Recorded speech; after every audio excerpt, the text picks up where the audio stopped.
1.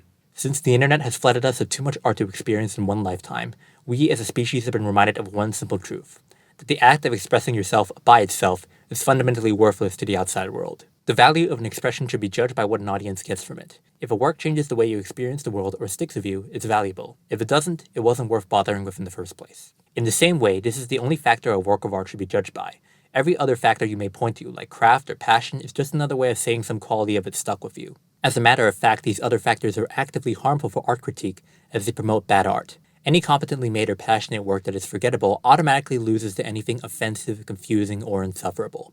The latter make you learn more about yourself, the sensibilities of other people, and the limits of your own perception. The former gives you nothing. So why choose the former? Why choose to give yourself nothing? Being forgettable is the worst quality a work of art can have, and it should be treated as offensive. It steals precious time from your life and gives you nothing to show for it. If we add up all the hours every person spends experiencing art that does nothing for them, we can classify forgettable art as one of the top external causes of death, along with smoking and alcoholism. As such, any attempt to defend works of art despite their forgettability should be seen as an act of manslaughter, and said works of art should be treated the same way. Art isn't harmless. It takes years off your life. Act accordingly. 2. Art is an expression of ideas from a different perspective, and as such, any classification between artists and non-artists only serves to narrow the world's perspective. Artists were never meant to be seen as highbrow or elite. Everyone can and does make art, so everyone is an artist. The only distinction certain people make in the label is whether that art becomes something professional. The stigma is that art for the sake of art isn't noble, let alone normal, and that there's no point in doing it without some form of compensation. It's seen as something to grow out of as people venture into profit-driven society, despite the fact that office workers still come home every night to siphon away their lives consuming forgettable art. It should be a cultural standard for everyone to make art, at least as standard as it is to consume it. Any attempt to move the term artist behind a paywall or a location should be seen as manslaughter. Trained artists are held in high regard, but never mind that they often fail to deliver. Never mind that they sell out. Never mind that the average lump of nothing artistic industries pump out are dwarfed by people who claim to lack artistic talent. A round of dodgeball in an empty garage at a Christmas party is more entertaining than an artisanal board game crafted by designers. A joke told by a bar between a group of friends is funnier than a $500 stand-up set at Madison Square Garden. Insufficient artists have been hiding behind the mask of professionalism long enough, and the masses, who quote-unquote know nothing about art despite being flooded with it every day, should rise up to crush them with the power of expression they've had all along. In an ideal world, there would be no group known exclusively as artists. Every few years or so, the writers, performers, and artisans of the world will be shuffled off into factory jobs, retail, and food service, while countrywide lottery systems select random people to give platforms. The next blockbuster movie will be directed by a car mechanic from Utah, and the top of the New York Times' bestsellers list would be a novel written by the manager of a party city. Any standard for professionalism would vanish from the art of making art, and the world would stop worrying about the bar of entry and start looking inward at its own potential. And we would be better for it. 3.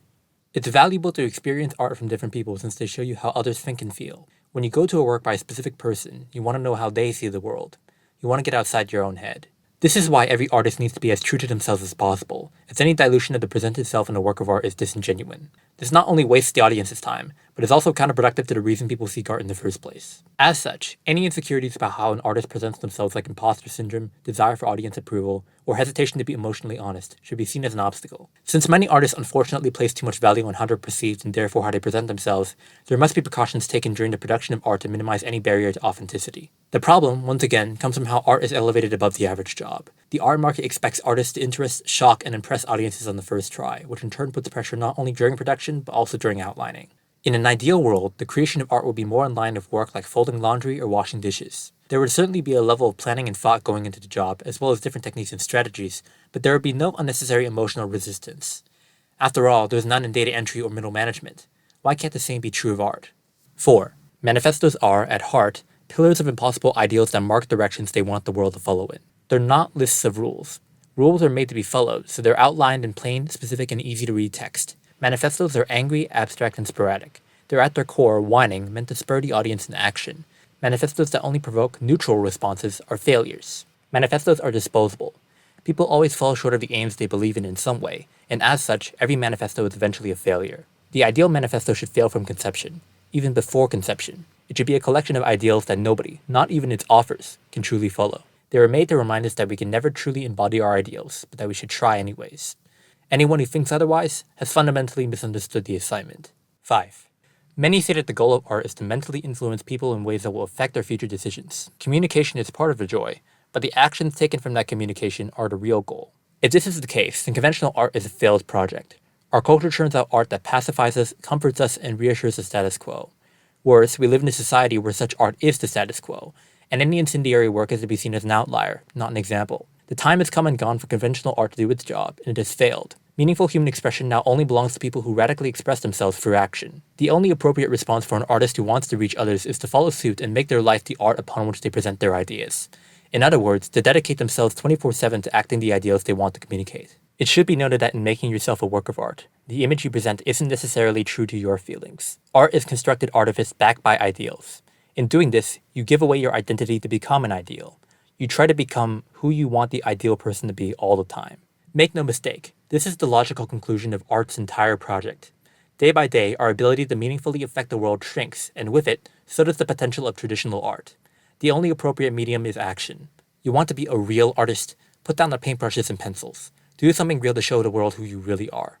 Anything else is a compromise, and real artists never compromise.